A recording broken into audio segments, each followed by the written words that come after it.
Hey folks, this is Vent with Dad's Gaming Addiction, and today we're going to quickly review Malum. This is a game that's coming to Steam in about 4 hours, as of the date and time of this recording. So, what you're looking at here for the most part should be reflective of the finished product. So, what is Malum? Well, this is a 1 to 4 player cooperative horror game. And I'm like, well, that sounds like a Phasmophobia thing to me, so let's go ahead and request a copy and hope for the best. Well, yeah, the developers were nice. They gave me a copy. I only have one key, so I was not able to test out multiplayer. I have a feeling that this game would be better balanced with multiplayer, and I'll get to that in a little bit. So what is Malum, and what are you going to be doing in this game? Well, there's a little bit of a seek and find. There's 4 maps in this game, and you can choose a character. There's like 8 different skins that you can be.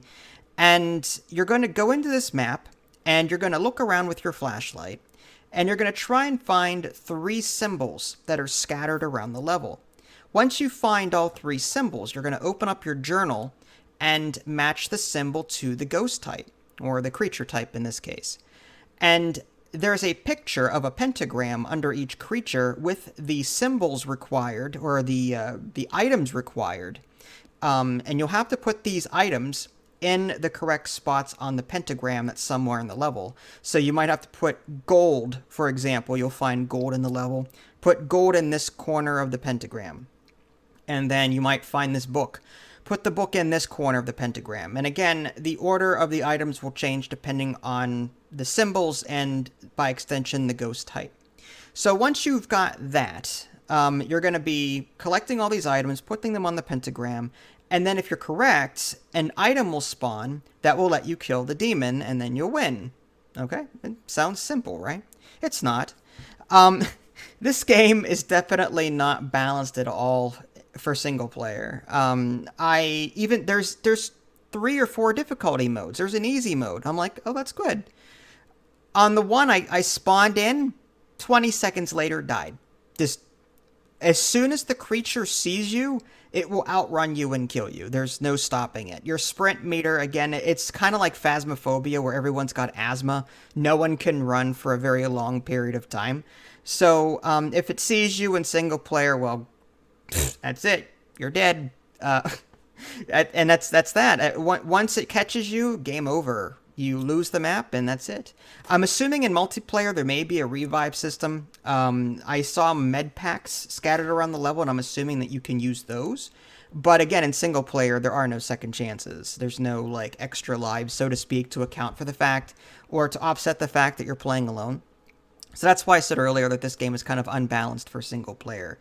Yeah, the creature is just faster than you. The jump scares are okay. It's not like Phasmophobia. I haven't been able to like really interact with light switches or other objects. It's just a very simple arena-esque map.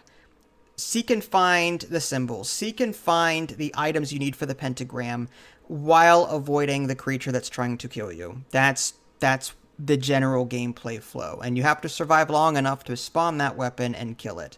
I was able to in the tutorial just fine because the creature wasn't hunting me, but in game it was nearly impossible. I found one symbol, and then the creature ended up killing me. I think my longest gameplay session was like a minute or 2 minutes, something like that.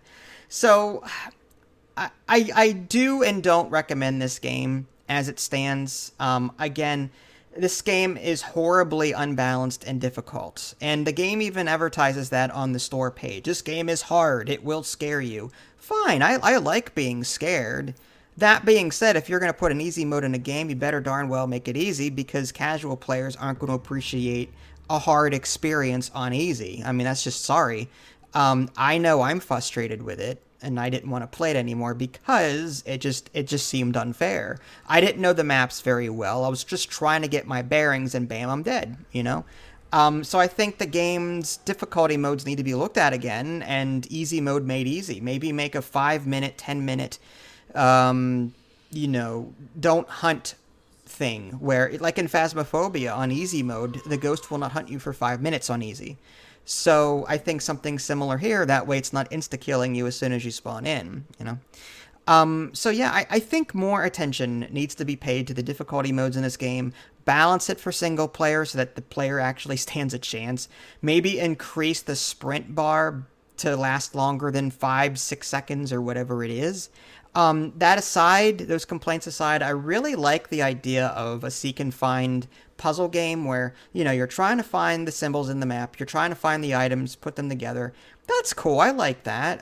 It's a cool investigative kind of mechanic. I mean, Phasmophobia has, use the tools to find the evidence. Okay, and then Ghost Hunter's Core, figure out the ghost type based on its behavior. And then you've got like Obsidio, where, the ghost is going to interact with hundreds of objects, and based on its interactions, figure out what it is. So I like that this game is going in a different direction in terms of investigation. But as it stands, like the gameplay is just too unforgiving to really fully enjoy it. It might be better with more players, but in a single player setting, which I could only test with one key, unfortunately, I'm going to have to give that a pass.